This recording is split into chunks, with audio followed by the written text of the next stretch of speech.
Dear friends, good morning. Last week we celebrated 80 years of victory in World War II on the 8th of May. I managed to celebrate it in Kiev.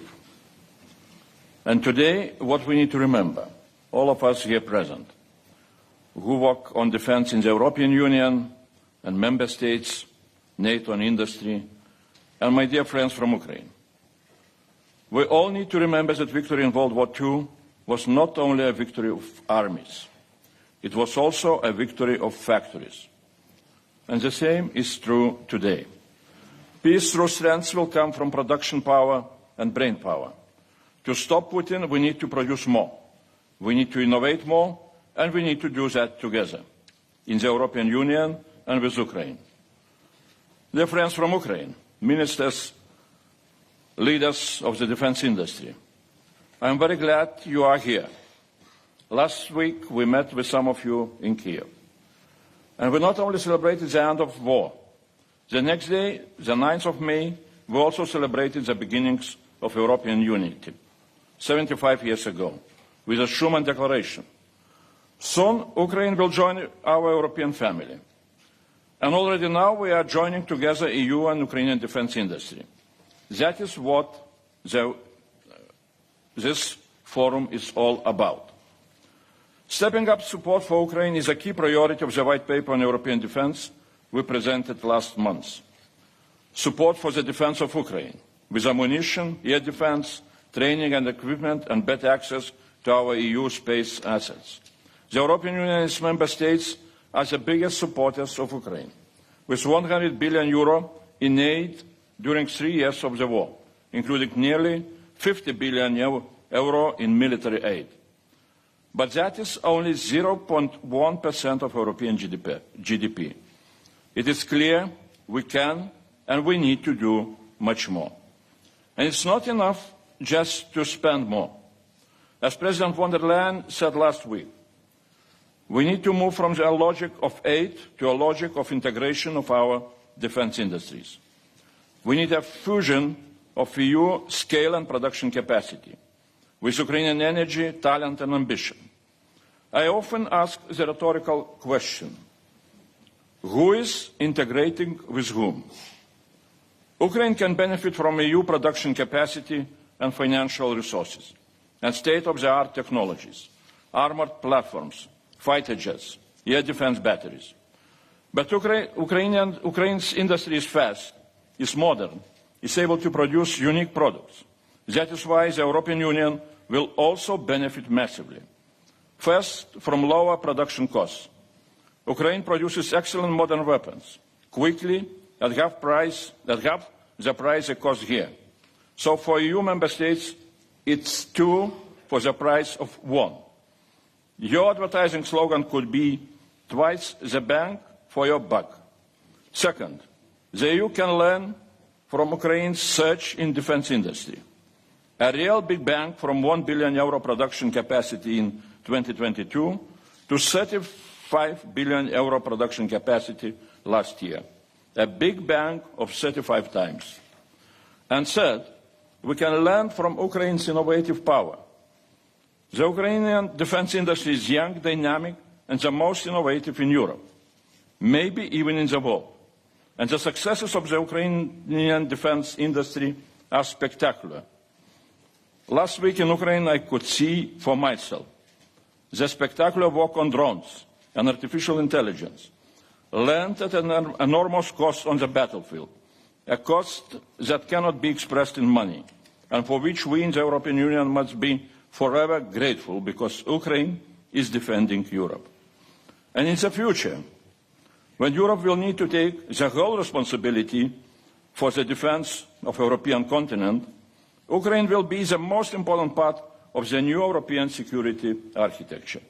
With Ukrainian battle-tested armed forces and with Ukrainian defense industry able to create modern defense industry platforms like Brave One, and Ukraine's impressive drone army with its totally unique digital management and bonus system, targeting and approaching enemy targets in the Uber way. Ukraine has a war statistic showing that they hit more than 80% of frontline targets with drones. Drones on both sides of the front line have created a 10 kilometers wide Death Valley where nobody is able to move, even with modern tanks. That is what modern warfare looks like. This is how the wars of tomorrow will be fought. And that experience among all of us, only Ukrainians have. We need to understand that in today's world, there are two powerful military forces with the battle-tested capabilities to fight a modern war of drones. One army of drones is defending Ukraine, and at the same time us. Another army of drones, which belongs to the aggressor, is preparing itself for aggression against an EU or NATO member state. Let's keep that in mind when we are discussing the need to integrate the Ukrainian defense industry with the European defense industry.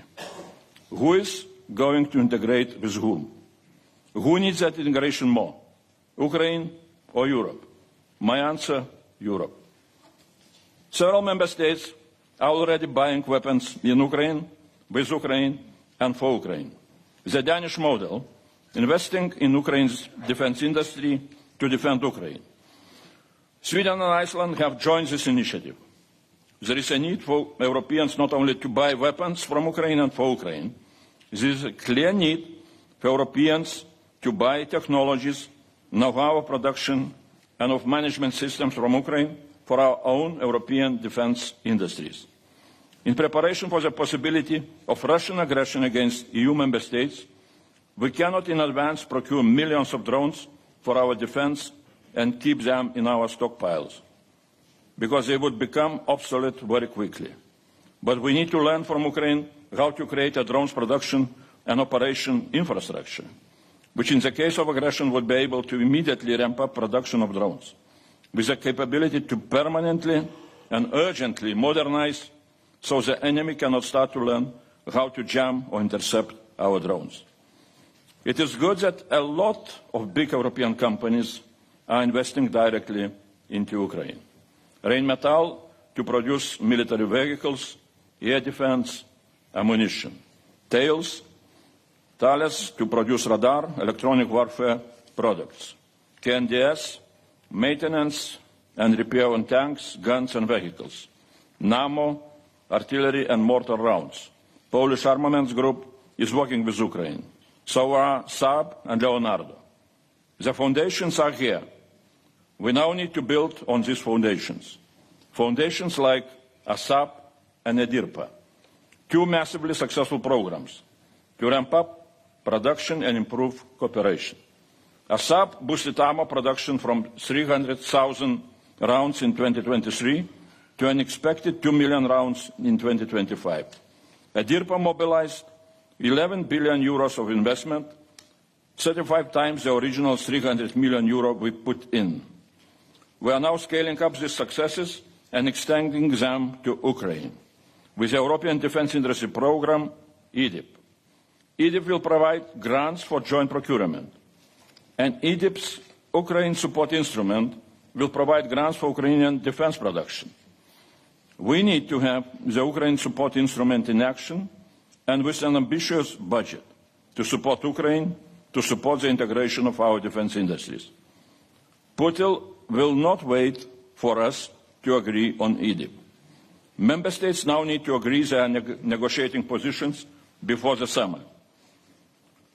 Today is also an important day because today we announce the creation of the interinstitutional EU-Ukraine task force. And today Ukrainian and European experts of that group will convene for their very first meeting to assist integration of our defence industries, to facilitate development of joint projects or joint procurement processes. I hope that this joint task force will bring new energy into our cooperation and will help us to implement important provisions of the White Paper. As I understood from our dialogue, both with Ukrainian and European defence industries, one of the major challenges, which very much unites perhaps everybody who is in this room, is the issue of security of supply chains. Let's deal with this challenge by uniting our efforts. Let's look who among us is ready to expand production of nitrocellulose or explosives, and who is going to ramp up production of small engines which are used by drones. Let me also stress that we are proud of the European Union Defence Innovation Office, which is now up and running in Kiev, and has ambitious activities planned for this year to share expertise, for example, on unmanned systems, to support research and development, on military and dual use, to support projects on future soldier systems and drone-based mass munitions. We want to do even more and increase resources and activities of the EU Defence Innovation Office. And I would stress also that big money is coming for defence. Up to €800 billion extra for defence in the next 4 years. Already 12 member states asked to activate the national escape clause of the Stability and Growth Pact. We expect more to follow. And to those member states, I encourage you to spend that extra money in Ukraine and for Ukraine. And Ukraine can also benefit from the €150 billion in SAVE loans, very attractive AAA loans backed by the European Union budget. By teaming up with member states, the Ukrainian defence industry can fully take part as contractors or subcontractors. By teaming up with member states taking SAVE loans in order to increase our support to Ukraine. Let's look for new inventive financial solutions on both sides in order to use SAVE loans for the safety of Ukraine, which means for the safety of Europe. I call on all of you here today, make the most of these opportunities. Dear friends, on the integration of defence industries, I asked, who integrates with who? And the answer is, we both bring our best to the table. 8 years ago, the West won the production war. And because it won the production war, it also won the real war. If we get the production right, all else will follow. So let's get it right together. Thank you, and Slava Ukraini.